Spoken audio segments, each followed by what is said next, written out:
Well, hello again to all the boys and girls out there in YouTube land watching John and Ellie with Georgia Beer Reviews. Back at you again with another beer review. And what I'm looking at is the Estrella Jalisco or Jalisco. Um, this is a 4.5% alcohol by volume product. It is brewed in Mexico. It is a Grupo Modelo product, which is InBev here in the U.S. And it was introduced in 1910. So this beer has been around for quite a while. Now, I have never had it, and the primary reason for that is because the six packs in my area are $9.99. I can't buy a single typically.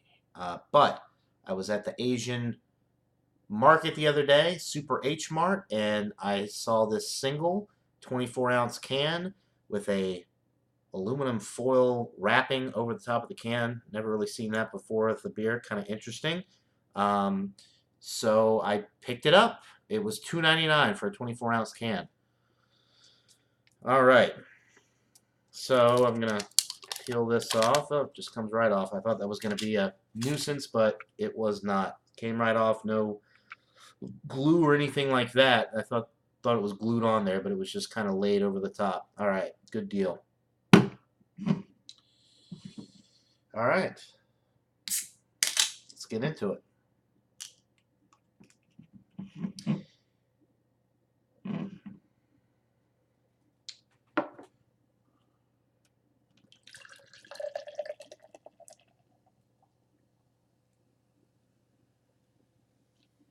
All right.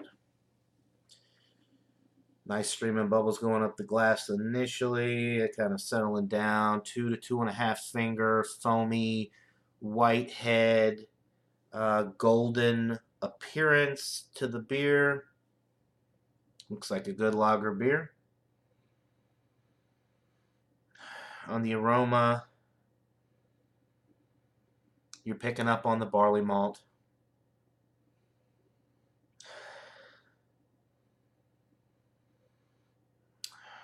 Not really picking up on any hops on the aroma. It does smell pretty clean. There is a little bit of a papery note.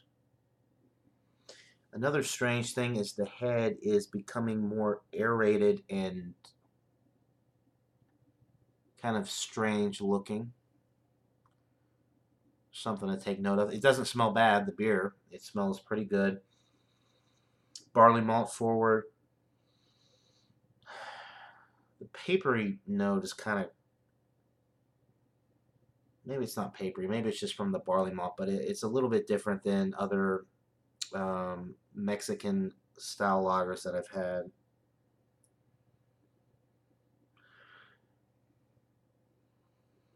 It smells good though. I mean, nothing off about it, just a little bit different. And maybe it's not papery, maybe it's more of like a, I don't know, it's almost like there's almost a light roasted barley malt character to this one on the aroma as well, which is strange because I don't think they use roasted barley malt, but I don't know. Anyway, it smells good. Definitely different on the aroma, so let's see how it tastes. Cheers.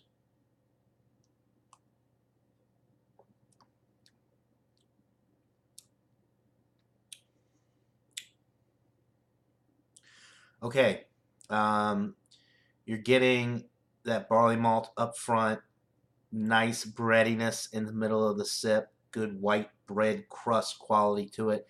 That papery aroma or whatever that strange aroma that I was picking up on initially dissipated. And then, of course, I'm not picking up on any papery notes on the actual palate, which is nice. Definitely very malty, very malt forward beer, as you get with a lot of beers like this style of beer. Um, Carbonation is pretty light. The body is light, 4.5% alcohol. You could session these things no problem.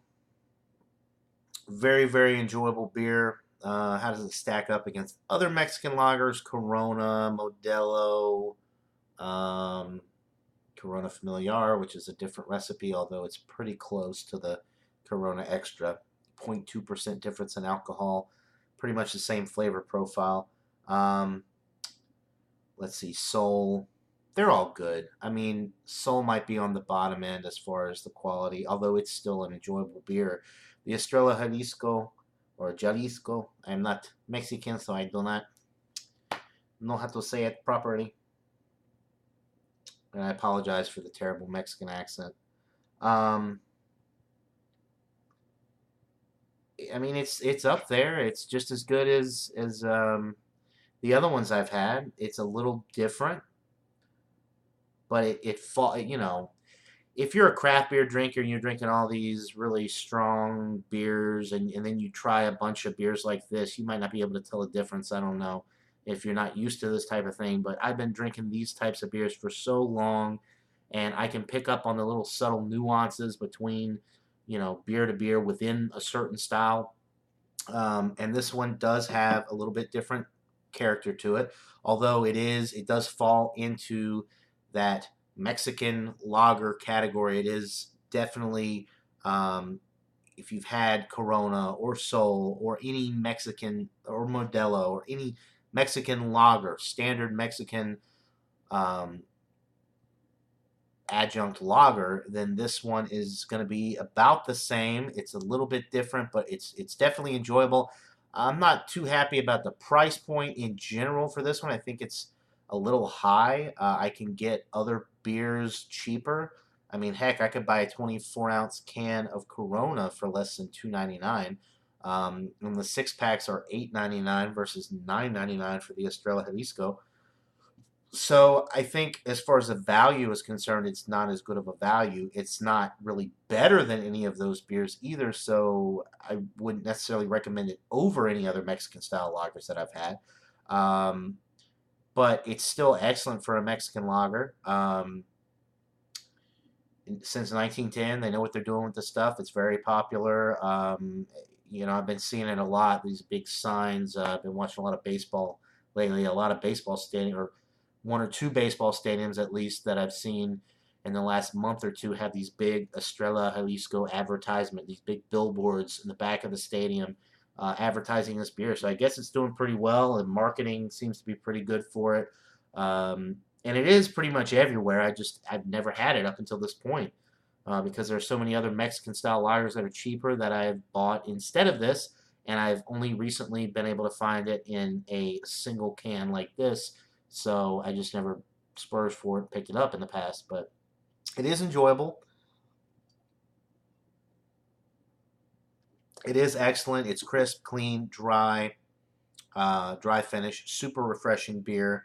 Like I said, it's light bodied. You could session these things all day, no problem. Carbonation is more on the light side as well, which does help a little bit with the sessionability because with the super high carbonated beers, that carbonation kind of builds up and makes you feel a little bit more full. This one, it's kind of the sweet spot, hits the sweet spot with the carbonation. Very enjoyable beer, the Estrella Jalisco beer. If you can find it in a single, I would highly recommend that you buy it because I think it's definitely worth trying. I wouldn't necessarily recommend it over some of the other Mexican lagers that I've had. I don't think it's necessarily better, but it's definitely not worse. So it depends on what your budget is, and if you just want to try it, spend a couple extra bucks, then you can, you know, than you normally would with this type of beer, then go for it. It's definitely excellent. Like I said, I'm gonna go with a 94 out of 100. It's not my favorite Mexican style lager, but it's up there, and it's definitely a pretty solid A beer. 94 out of 100, I think is fair for this one. I would like to see it cheaper, of course, but I don't know. I don't know why Grupo Modelo thinks very highly of this particular brand, and they make several other Mexican beers. So I don't know why this one is more at a premium price point than the other ones, but nonetheless, it's an excellent beer. 94 out of 100. Hope you guys are having a great. I can't talk. Hope you guys are having a great day. That'll do it for this beer review. And until next time, everybody, cheers.